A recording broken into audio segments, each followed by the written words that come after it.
Hello, this is Tony Kelly, your host of Birmingham's Breakthrough TV, Our Health is Our Wealth show. I have the pleasure of my guest, Cynthia Dwyer from Leamington Spa, on this edition of the show. We know each other for a long time, Cynthia. We go back a long way in the health and well-being field, and it is so good to have you on the show. Welcome. Thank you, Tony, for inviting me onto the show. Yes, we have known each other for a long time. Well, you do have an interesting story to tell, so let's start at the very beginning, as we would say. And by that I mean your early upbringing and childhood. Tell the viewers and listeners about Cynthia Dwyer's early upbringing and childhood. Over to you, please. I was born at Warwick Hospital, and I've lived between Leamington and Warwick all my life. Presently, I'm living in Leamington Spa. My parents came from Clarendon, Jamaica. Dad came to the UK in 1954, and Mum came in 1956. Soon after Mum arrived, they lived in Birmingham for a short while before moving to Leamington Spa. Some of the companies that Dad worked at were British Rail, Ford's, Potterton's, and Automatic Products. Mum, she worked as a nursing auxiliary, and then she left there and worked at a laundry company before moving into working on the production lines of Flavels and Improve Inges. Both of them worked really hard. When they first came to Leamington Spa, they had to live in one room of a house of multi-occupancy, as they call it today. Some rooms were shared with those who worked in the daytime, while those who worked at night had the room during the daytime. They had to work really hard and at times having to deal with racism. But we never went without. I'm the second eldest. I'm the eldest girl of 7 children, 3 girls and 4 boys. We had a strict upbringing. We went to church. Mum insisted on that. And we went to the Baptist church, but then after a while, we went to Church of God of Prophecy, and Dad wasn't too happy and said that we had to go back to the Baptist church. So I left there in my teens, and the reason I left was that there was no encouragement back in those days for young people to stay in church. So that's what my upbringing was like. And then regarding my education, at that time in the 60s, there was few Black children in the schools until I reached secondary school. I always felt that as a Black child, we were never encouraged to do well, or it was very few and far between that you were invited to your friends, school friends' home for their birthday parties. And I remember being invited to one friend, and she was a white girl. And I was so excited, and my mom kept asking me if I was sure that I was invited to this girl's party. And I told my mom, yes, I was. So Mum bought the girl a present, and I went to her house, and the girl's mother came to the door and turned around and said that I couldn't come in. And took the present off me and shut the door. When I look back, that was my first taste of racism. All my other friends were inside and I wasn't allowed in. I cried all the way home. From that day on, mum said that if we didn't have an written invitation, we couldn't go, which I can understand now. And then at secondary school, I remember a couple of incidences where I had to do a project for my childcare course. And I gave my first part of my project into the teacher. When it came to the students getting their folders back, I was the only one who didn't get a folder back, and the teacher denied that I'd handed it in. So I had to get two projects done in a short period of time. So that caused me a great to get a lesser grade than I would have done, I think. I was absolutely gutted, and what the teacher had done. I'd always wanted to do nursing, and I remember seeing the career advisor. And when I told her I wanted to become a nurse, she said to me, "Why don't I become a cleaner instead? That's what people of my kind do." When I was, when I was, when I, what I used to love doing was reading and listening to music, especially when mum and dad held blues. I used to sit on the stairs watching the people come in their fineries. So yeah, that's where I get my love for music from, I take it. And on a Sunday, I used to love listening to music.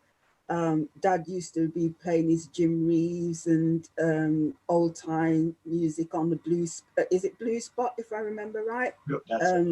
Yeah, and to this day, I still have my music on when I'm in the kitchen cooking. So yeah.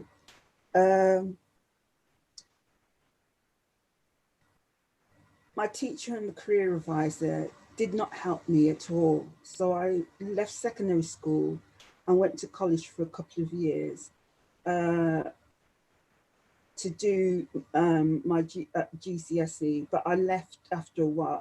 I went there for 2 years. And I just felt really dejected about the whole experience and didn't feel positive about anything because of the way I was treated. So I decided to go and work at a production company, the same company my mum was at, and I worked at the production company on the packing line and booked out and received goods for perfume companies such as Coty, Estee Lauder, Fabergé. Back in the days, those were the popular perfumes, and they used to make the pouches for that. And I left there and moved on to WH Smith Packing. I left when I found out I was pregnant with expecting my eldest daughter. And the same year I was expecting her, my father passed away. I have 3 children, and they are 2 girls and a boy, and their ages are 41, 40, and 36. I went through domestic violence in 2 different relationships, which lasted a total of 13 years. I had low self-esteem due to this, and I felt at the time that as long as my children were okay, then I was fine. I had various part-time jobs, and due to the domestic violence, the family was allocated a social worker. And to be honest with you, at the time, I didn't think much of social workers. I always thought that they were interfering. But there was one particular social worker, and her name was Kathleen, who could see something in me that at the time I couldn't see in myself. And what Kath did, she arranged for my son to have childcare because he was that small. And my girls had out of school activities plus a mentor. Um, and so one day she asked me, she says, what about you? And uh, what I what I want to remember, sorry, I remember shrugging my shoulders. She suggested that there was a course happening at college called Wider Opportunities for Women, which was a 6-week course. She asked me if I would like to go. I said, okay, but really it was just to keep her quiet. And she asked me to meet her at her office on the following Monday, and I said she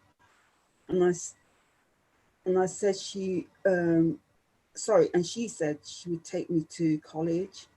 At the time, I thought to myself that when she dropped me off, I would wait until she'd gone, and then I would get the bus back home. But little did I realise what she was going to do for me. When we got to the college and I got out of the car and said bye, she turned around and told me to hold on. And you can imagine my face when she told me to hold on. And what she did, she came into because it was a Victorian building that we had to go into for mature students. And so we went into the Victoria building, and the receptionist asked, what course was it I was attending? So Kath came into the classroom with me and introduced me to the tutor and explained I was nervous. She then came over to me and wished me luck, and that she wanted to meet me afterwards and tell her how I got on. I thought, damn, that means I have to stay there, because anyhow I left, I wouldn't be able to tell her what happened in the class, as well as if she was to check up, they would have told her that I'd gone home. So I wouldn't be able to explain what happened during the day. When I met her later that day and told her about the course and also admitted that I had planned to go home, she stated that she knew that and she knew I wouldn't stay. So that is why she came into the building with me and not let me go on my own. I have to say that was a good social worker. Kathy was one Yeah. step ahead of you. But Yes. let me just stop there in terms of uh, for you having to recount some of this, Cynthia. It, a lot of it is quite painful, but then your knight in shining armor, or should I say, angel in shining armor, the social worker, saw something in you and decided, I'm going to help you. And that's empowering and was helpful. Um, talk, It was because, honest Tony, I had no get up and go, because going through domestic violence, you always question yourself. You're always doubting yourself that you can achieve anything. And as I was growing up as well, having strict parents and everything else, and they come from the Caribbean, and they believe that what they're working for, you should be doing well at school and everything else, but they don't know what that classroom's like. You know, they don't know the experiences you have in the class. Like I couldn't go and tell my mum what had happened to me um with the teacher and that, because they're telling you, they would tell you that that's why you're sent to school to learn. Yes. And that your fault. And you're not to disrespect the teacher. When I wasn't disrespecting the teacher let me down. Yes. as did that parent. Because one of those things you've mentioned, which has really touched me to the core, is when you went to the birthday party and the parent wouldn't let you in, took the present and basically shut the door and said, "Go about your business." That to have to even think that an adult would do that to a child, and that's simply based on the color of your skin. It's totally unthinkable. Um, I'm going to say something to you, Tony. When that happened to me, as little as I was, I thought, if I painted myself white, that's the mindset I had as a child. If I painted myself white, I'd be acceptable. I know different now, no. you know, and I thought, but at that time, I just thought, yeah, if I Yes, it's hard. did, yeah, All right, let's move on then. So, through this social worker helping you out and so on, and opening doors for you, in a sense, that led to you eventually becoming, because I've read some of your bio and you're all over the place, Cynthia, on your website, which we'll come on to in a moment. You became a qualified welfare officer. Take us through some of that and how did that. yeah, yeah. As you said, I went to college, and that was to turn my life around in a positive way, because I went on to do several courses, the City and Guilds in Community Care 325 Level 1, which I passed. And I'll tell you, Tony, that was one of the happiest and best experience I've ever had, Well, yeah. considering where I was coming from. Yes. It was like I'd won the World Cup when the adjudicator told me that the tutors, if they could give me a higher grade, they would have done. And but I'd reached a high level, and when did you, because it was in a different building from where the other people were, and I come out of that room and I shut the door and I punched in the air, you know, like when you see someone winning the World Cup. Yes. Yeah, that is exactly the feeling I had, you know, because I proved to myself that I could do it. Yes. And I proved to myself that no matter what I achieve, nobody can take that away from me. I had that piece of paper in my hand to prove that I'd done that. And after the City and Guilds, I actually went on to do the introductory and intermediate counselling course, as well as the further education for teacher certificate 730 stage 1. And then I went on to the access and got 2 credits for that in community care. And that followed on to the diploma in welfare studies. And that's how I gained my certificate again for the Institute of Diploma for the Institute of Welfare Officers. And that was with a credit. Wow. So, you know, if it weren't through that social worker, you wouldn't be where you are. I don't know where I am would be today. And I have to give thanks, you know. Can I just, for my own and the viewers wanting to know, was that social worker, in terms of the ethnicity, a white person? Yes, she was. Yes, well, that just shows that there is good within all ethnic groups. She saw something within you and decided to, hey, I'm going to help this person along the way. And go on. Yeah. And the lovely thing about when I got that City and Guilds, the children were off. It was my 2 girls because I hadn't had my son then. When I got back to the building, because they were off school for the election day, and I walked into that room and I went, and they go, "What's wrong?" I says, "Nah, I don't achieve nothing." They said, "You're kidding." Right? Even my kids, I says, "I'm lying." That would have been a moment to savor. Well done, Cynthia. It's good to hear that. Now let me move on a bit. Go on. Yeah, just one thing as well. Talking about studying. I when I used to do my own work, I used to get my kids to do their own work at the same time because I wanted to show them that if you work hard, this is what you can achieve. You know, I never had that when I was younger, and I wanted to show my kids to make a difference. I hope parents are out there listening to what you just said, Cynthia. It's not about saying, sending them into their room or so on to do their homework. You alongside them doing it. You're enabling and empowering them, and they're taking a leaf out of your book, so to speak.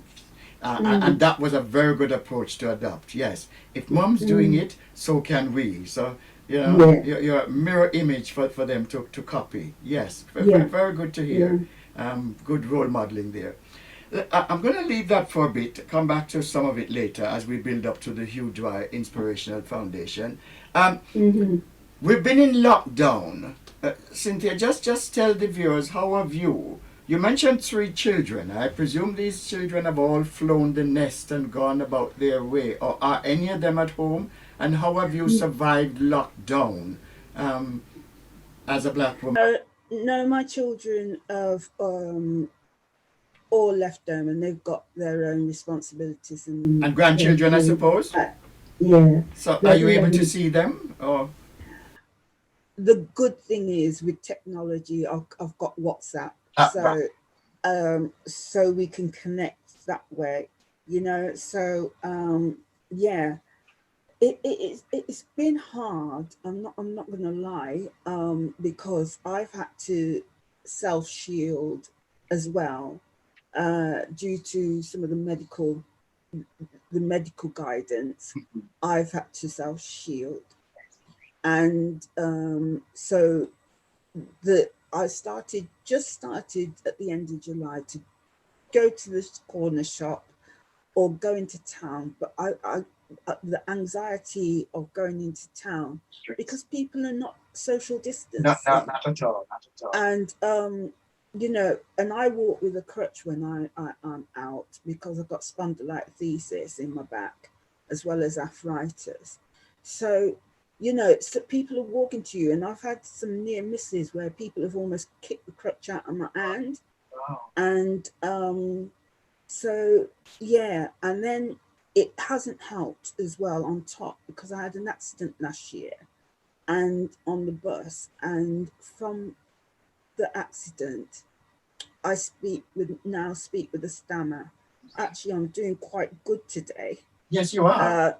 And also I have a tremor, but also I was diagnosed with PTSD. So for the benefit of listeners and viewers, what is PTSD? Post-traumatic stress disorder. Yeah, and that's that's because I hit my head, and sometimes I have really bad nightmares, and all the other things that go. I can get up and feel good one day, another day I get up and I'm so drained I can't even do much. So yeah, it's a combination of everything. And then with COVID coming now, yes. Yeah. But we're gonna move on to things because I've known you so long. I know that you have not made that stop you from doing what you do. The next question I have got to ask you is Hugh Herbert Dwyer. I've heard you mention him as the love of your life. Tell us how you met him in the first place. Let's move on to that. I met Hugh, as I say it, right. I met Hugh when I became an outreach worker at the African Caribbean Project in Leamington Spa. Right. Sadly, it's no longer there, and he was on the management committee at the time. But just let me take you back before then. Yeah. When Hugh and I started going out with each other, he told me that he'd seen me a while back. Okay. And I was in my mother's with my mother and my daughter outside in their front garden, and he said hi, and Mom and my daughter responded, but I didn't. He said I turned my back on him. And he said he was so vexed as he was walking down the road about that, that feisty girl. I got a good mind to go back and tell her, But so when he told me that, I just laughed because I can't even remember that to that day. But anyway, we got together and he pursued me and tried to get to know me. But because of the bad experiences I had in the past, I really had a problem with trusting men. Yeah, understand. And but he stayed there and stuck in and stayed the course, and so I would say he was definitely my soulmate. He came from Westmoreland in Jamaica, and he was a qualified painter and decorator, and he was the eldest boy and third eldest. So, and he had 6 other siblings. He also had a daughter. So we have to say, I have to say that we have 4 children. We had 4 children, and as I said, we got a total of 11 grandchildren. And we were married. Yeah, and we were married on the 1st of September, which was my birthday, in 2001. So yeah, as I said, he was my soulmate. Do you want me to go on to? Yes, explain. What you mean by that? You said he was your soulmate. Yeah, because I can't. The only way I can explain it, Tony, we had this rapport between us, and the only time we were apart was when we had to go to work. Yeah. And if I thought about an idea, he would verbally come out with it. Right. And vice versa. Sure. And Mom used to call us, now you'll correct me if I say this wrong, because she always said that we were like Sankey and Trim. Yes. Where you see one, you see the other. Right. And if we disagreed even sometimes, and if it was to get heated, we then agreed to leave it instead of going to bed on an argument. Right, yes. And wait until we cool down. Because as they say, in the heat of an argument, when you say something, you can't take it back. Take it back. Mm-hmm. And so yeah, there was just so many. There was a connection here. Absolute connection. Yeah. As I said, we tried our hardest, and we just had so much in common. And and what was really great as well, sometimes if I had a difficult day at work, or we'd just phone each other and just touch base, see how we're doing, and that can make the difference during the day until you see each other when you get home. So yeah, I would say he's definitely my soulmate. But yeah, going on to when he was tell the viewers now. I know a bit of it might be painful for you to recall, but what sort of happened when things started to? Because this wasn't domestic violence we're talking about now. This is a man who really loved you, and domestic violence wasn't there. But tell the viewers. I know this story, but you need to tell the viewers now in your own words. Yes, sadly our world was going to turn upside down when he was told he had advanced prostate cancer in 2009. And he was given 18 months and he survived 17 of those. Prior to this is where I'm coming from. And every time I think about it. But prior to this, he had been going to his GP on and off, and explaining to the doctor he had stoppage of water and water problems, which is a Caribbean phrase. Yes. Mm-hmm. And his doctors were treating him for urine infections because they didn't understand the terminology. So when we finally went to the GP, because I phoned them up, and the receptionist, they talk about gatekeepers. And when I phoned them up and asked if he could actually see his own doctor who's registered with, the woman turned around and told me no, he can't, and that I'm going to have to phone back the next day. So by the time I got to work, I was absolutely fuming because of the way the woman was behaving on the phone. And my boss said to me, she says, Cynthia, what's wrong? I says, nothing. She says, yeah, there is.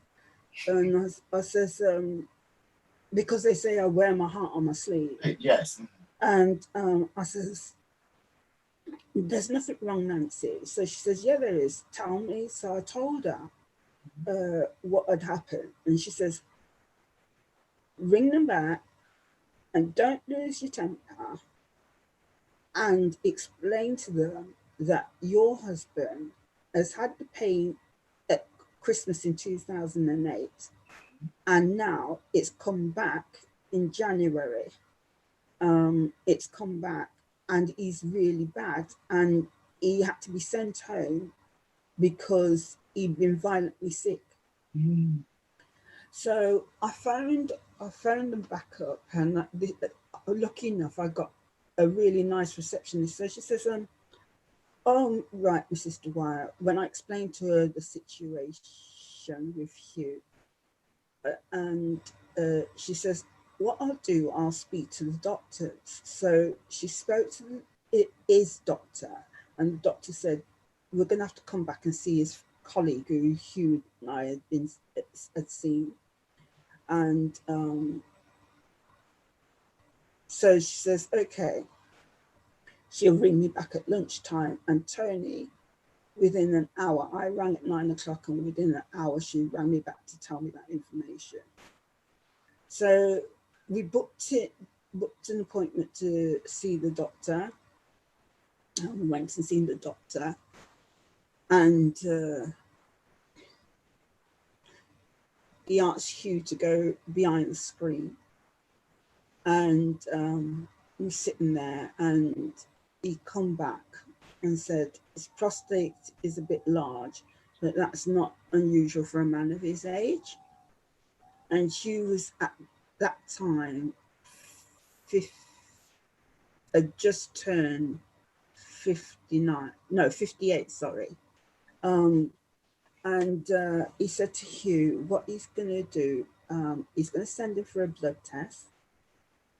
And he went for the blood test the following day. My brother actually took him to the hospital. And by the Friday, Hugh was ringing me at work to tell me that his GP had rang him and saying that he wanted to see him on the following Monday because some of the blood results had come back. And to me, Tony, I've never heard of blood results coming back that quickly. You know? So I remember where I was standing in Birmingham when Hugh gave me that call. And yeah, we got through the weekend, but it was sort of like a strained weekend because we couldn't wait to get to the doctors. So we went to the doctors, and on the Monday, and the doctor turned around and said to me, oh, Mrs. Dwyer, I'm really glad you've come with your husband. And I says, okay. So we went into the room, and he says, there's no way of mincing my words. And Hugh and I looked at each other, and he said it again. So Hugh says, well, what are you trying to say to me, Doc? Are you trying to say that I've got cancer?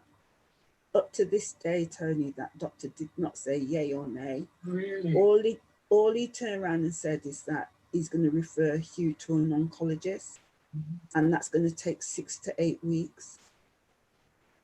And you can imagine, I'm trying not to show Hugh that I am really stressed out about this, you know. But thank God there was a cancellation, and Hugh was called in on the Tuesday to see an oncologist. So when we went and seen the oncologist, Mr. Strawn, he said, why do you think you're here, Mr. Dwyer? And he says, well, I think the doctor's trying to tell me that I've got cancer. And the oncologist turned around and says, Mr. Dwyer, I'm 110% sure that you've got cancer. But we're going to have to do the biopsy. And because you're so young, we're going to have to do a bone scan and start you on hormone treatment. So that's where the journey started with Hugh. And his PSA went up and down like a yo-yo. He even had bony spread, as Rose Thompson would tell you about, where there's, if I got this right, because it's so long ago, it's calcium in the blood. Okay. And he fractured his hip and had to go into hospital and have that. He was in hospital and had that fixed because he'd gone in by then to have radiation treatment before he had chemo, because they found that he could hardly walk, and they found out that there was a tumor on his spine, and if they'd left it, he would have been in a wheelchair. So yeah, he went through horrendous treatment, and I must say, if it wasn't for my training and the help of Dr. Rose Thompson from BME Cancer Communities, I don't know where we would be, because she helped Hugh and myself to understand a lot of the medical terminology. But yeah. I have actually interviewed Rose Thompson on the program, so viewers can also see that, because her BME association is based in Nottingham. And she helps a lot of people going through the trauma of all sorts, especially breast cancer in women. But she also was a strong support for you and Hugh during this. Yeah. You found out about her. She and that's where, because of the work that Rose did, Hugh said to me that's something he would like to do, because we're both community people. Yeah. So that's how the Hugh Dwyer Inspirational Foundation was set up. Sadly, Hugh passed away before it was set up, but his legacy still goes on. And what year did Hugh finally? You said they were going to give him 7-something months or 7, 8. Yeah, sadly, Hugh passed away on the 4th of June 2010. And then the following year, with the help of 2 family friends and family support, we set up the Hugh Dwyer Inspirational Foundation. Right. As a legacy to your dear husband, your soulmate, your rock, your mentor. Yeah, and because Hugh used to inspire so many people, from the young to the old, you know, any way he could help, anyway, like he used to say to me, he says, Cynthia, you see, when you men drive starboard lorries, he says, when I see a woman driving it, he says, I have to big up the woman. Yes. Because he says, you know, if a man can do it, a woman can do it. Yes. If a man can do electricity, be an electrician, so can a woman, you know. And he never discourage anybody. And like with my kids, there's a shed down the bottom of our garden what he built, and sometimes like if they played up or anything, and the grandkids, it used to take them to the bottom of the garden and have a conversation with them. And I used to be saying, "Oh, what you said to the kids," and he said, "That's between me and them." But you know something, it was such an inspiration to them kids and the grandkids that even now, you know, we sit and when we talk about Hugh, it's like Hugh's still here. Yes, it's Even a positive experience. so, yeah. So there's a big void. There's a big void. Yes. But you're carrying on his legacy, and I want you to tell the viewers and listeners how they can get involved with the Hugh Dwyer Inspirational Foundation, which is showing right behind you. Some of the things you do, because as I say, we meet at so many health and well-being events. You're in Leamington Spa, and I see you at West Bromwich Albion, and not West Bromwich, at West Bromwich Afro-Caribbean. Why am I saying West Bromwich Albion? West Bromwich African Caribbean Resource Center. I see you at events here with Shane Ward. Yeah. And you're all over the place. I go to so many places and I say, oh, here's Cynthia as well. As a matter of fact, I did see you at a cancer event. That's what's in my mind. At the West Bromwich Albion grounds. You remember that?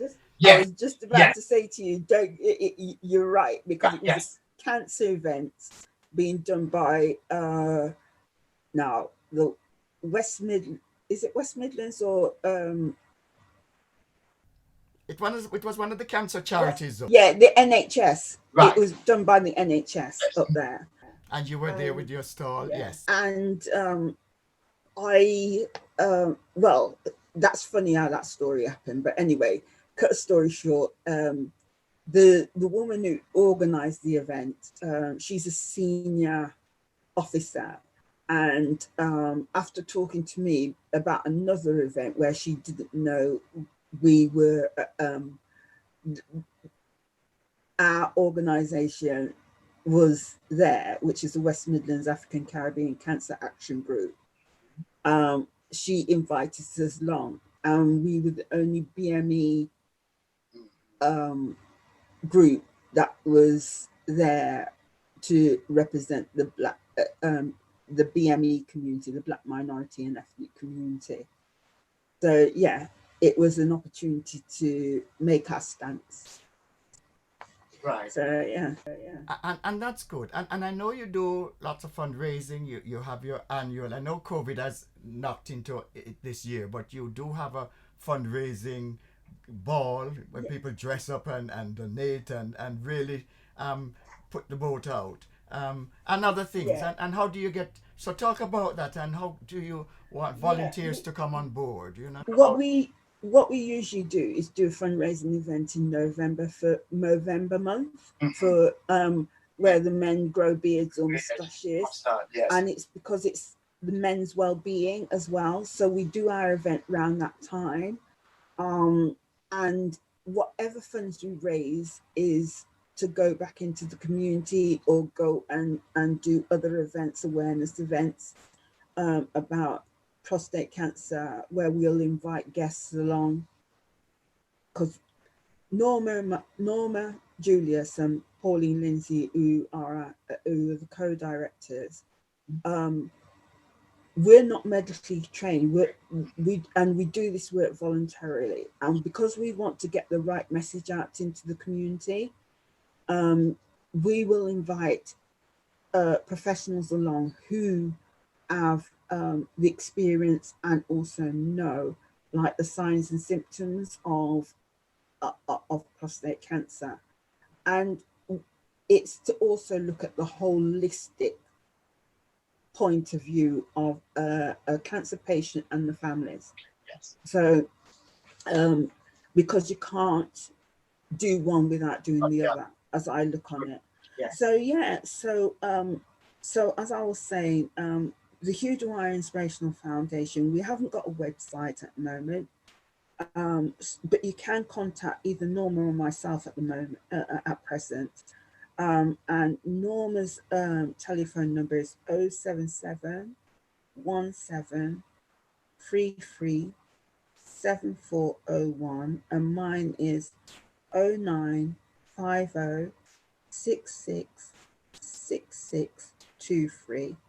We have an email address, which is the Inspirational Foundation at yahoo.com. And we also have a Facebook page. We've got the Hugh Dwyer Inspirational Community Foundation community page. And we've also got a family and friends page, but that is an actual private page, as they call it. And what we do on there, Tony, mainly I'm the one who's putting stuff on. Yes, admin, as the admin person, I see lots of stuff that you put on there, Yeah. which is good. Yeah, at the moment, prostate cancer is booming on there at the moment. But despite COVID-19 being the thing that everybody keeps talking about, they mustn't forget, and I want you to stress that men are still getting prostate cancer, men are still dying from it. 1 in 4 black men are still succumbing in terms of having the disease and also having to deal with it. So I really want you to impress upon on listeners and viewers about that. And this is it. What we do, we not only, I so want us to be different, as I can call it. It's not only talking about prostate cancer or other cancers, actually. It's also having the dialogue of what was your day like, the music, what was your favorite music, what topic have you seen that is important, like benefits and things like that. Because like when a person's going through the things that they're going through, they're not signposted to where they can get benefits like PIP, like personal independence payment, or employment support allowance. You know, these are things that worry a family, because like if a loved one, and they're the breadwinner, ends up being ill, what support can you get out in the community? And we found that really hard. But we don't want it just to be doom and gloom. We want it to be a variety of things that we cover, so that, you know, because sometimes you can look on these websites or on these social media sites and you think, okay, they're talking about that. Sometimes you'll even see me, Tony, I don't know if you've noticed, like when it's anniversaries and things like that, I'll go on there and be playing music, picking music of what we used to like and things like that. And you know, if you've seen the feedback, it's positive feedback that's coming back as well. But yeah, so as I said, and we even actually do family day trips where we've been going to the seaside, but because I had the accident last year, we couldn't do it. So and that was another the reason behind that is that people, you can be so focused about the person who's been diagnosed that if you're not careful, you forget about the children and things like that. And even if it's just one day that you can go to the seaside, recharge your batteries and come back, it can make such a difference. So yeah, as I said, we do various events, and as I said, you can contact us via those number, the email address and that. And also I was voted as the chairwoman for the West Midlands African Caribbean Cancer Action Group, and their address is care of the West Bromwich African Caribbean Resource Centre at Thomas Street, West Bromwich, B70 6LY. And also I want to say is, I know you've had Rose on there, so Rose will definitely have told you about the 2 reports that she did. Yes, she did mention that in her. And you can download those. And Tony, without a doubt, those are the best reports I've seen about the uncomfortable truth about Black men and prostate cancer. And covering cultural competence as well, because Exactly. the bit where you said your husband, Hugh, was talking to his doctor about stoppage of water, and Yeah.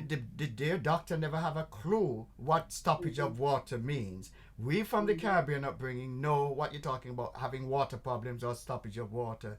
But let me ask you something about, have you been able to give people, there's some people listening to this program and thinking, well, what can, because 1 in 4 black men, let me get it right, 1 in 4 black men will possibly develop some form of prostate cancer, different from having an enlarged cancer, enlarged prostate, sorry. But any tips on dietary eating habits? What should they eat more of and less of? And in terms of physical activity. Well, I know I know.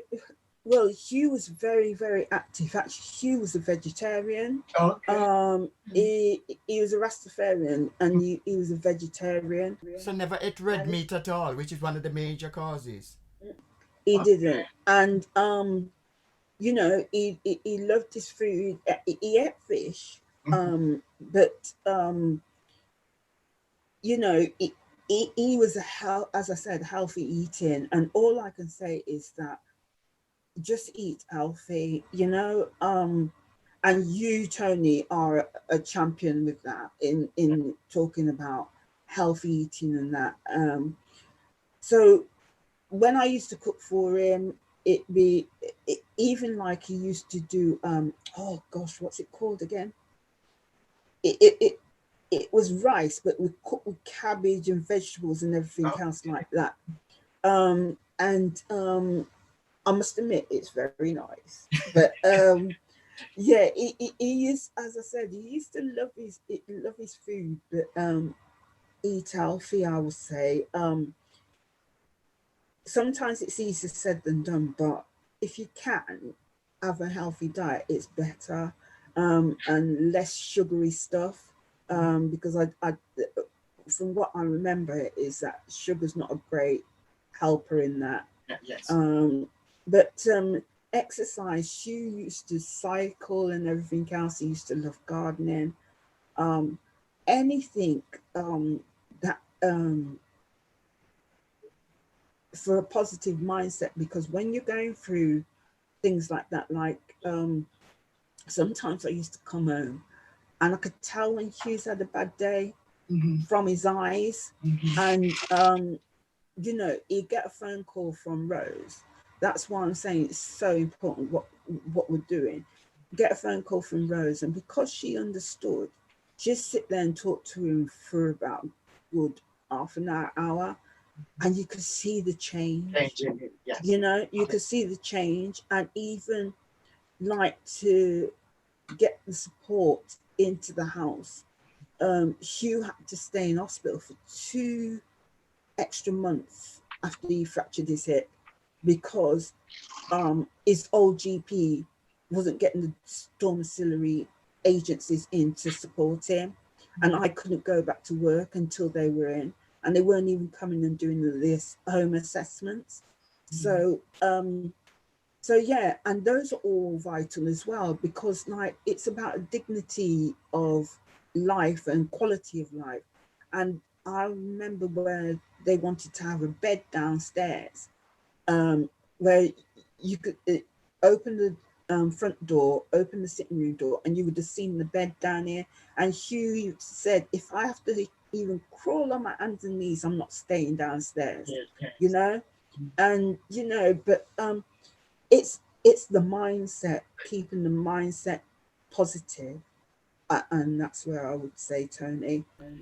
May I also mention then, Cynthia, about how do you encourage men, having heard your story, men listening to this and their spouse partners listening to this, how do you encourage men, black men in particular, from the hit the age of 45 going upward, what should they be doing annually in terms of health checks, and if they're having issues with urinating or stoppage of water or whatever we want to call it, or urgency to go to the loo, or blood in the urine or so on, or not feeling as if they've emptied their bladder, what would you be saying loud and clear, Cynthia, to these men looking down the camera and saying to them that they need to go and do? Right. I'm going to be honest here. They need to put the taboo to one side. Mm-hmm. Because at the end of the day, what I'm going to say to you, I lost my husband and it wasn't through negligence with him.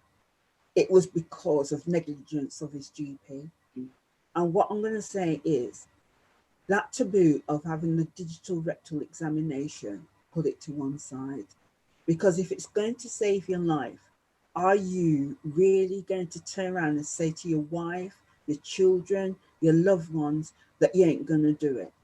You know, at the end of the day, they need to, at the moment, with the prostate specific antigen blood test and the digital rectal examination, at the moment, that is the with two, that is exactly how they can find out what is going on.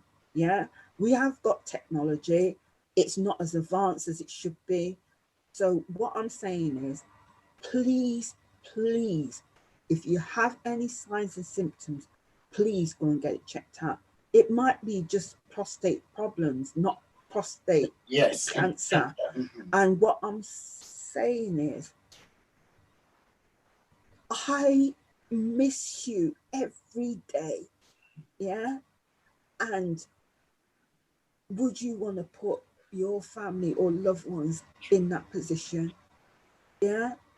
Even as I said earlier, the families miss him so much, you know? Yes.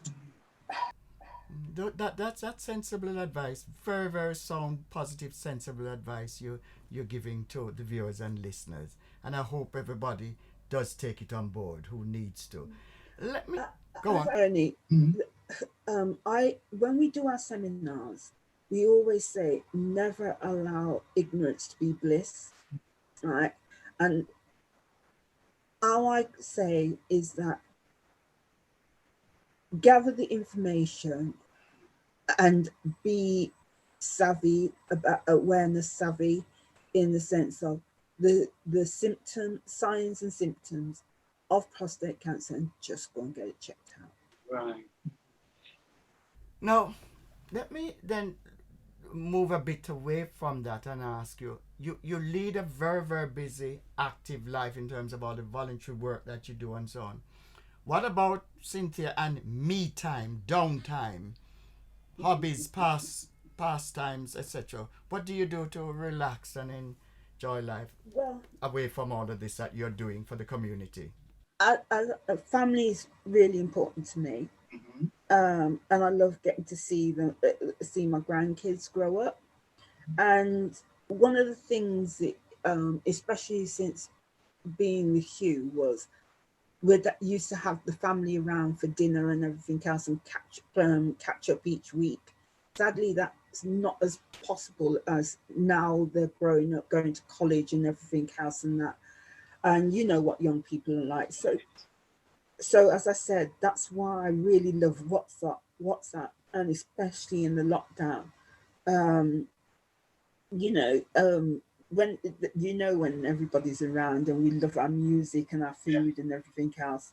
And as I said, I love my music, and that can be any John. Sorry, need to put my teeth in genre. Have I got that right? Mm-hmm. And I used to love dancing. These days, I can't do it because of my back. But I still rock in the chair. Yeah, You know, right. you know when I've got my favorite music on. I still love reading, and I've even started to pick up doing knitting. Last year, my daughter asked me if I could knit some poppies for my grandson's school, and I said, I don't know if I can do it. And then I thought, you know what? Don't go back to that old Cynthia where you know you're second guessing yourself. So I started my knitting back. And one of the things that I love doing is colouring, getting them adult colouring books. Okay. And because what I find is that that helps me with deep breathing Right. and calms me down. And because I'm focused on something, it takes that anxiety away. So yeah, I'm well into that at the moment, and of course do my research. I know it's hard to leave it out really, but do my research, looking at various things, even like becoming Miss DJ sometimes and putting on Facebook um, music that I like. Cynthia, it's been a pleasure having you on the show. It's been an eye opener. I've heard you speak on occasions before over the years, and each time I hear you speak, there's something new that you come with, a new take and so on. And we're never too old to learn. We're on this learning curve. You are as well. Yes, it's taken the death of your dear husband Hugh for you to take this journey, but you're committed to it, and with your patrons for the charity. And I've enjoyed listening to it, but parts of it have been painful to hear. But you're an inspirational woman, and the Hugh Dwyer Inspirational Foundation is all the better for having you champion the cause of prostate cancer, and especially within black men. I applaud you, Cynthia.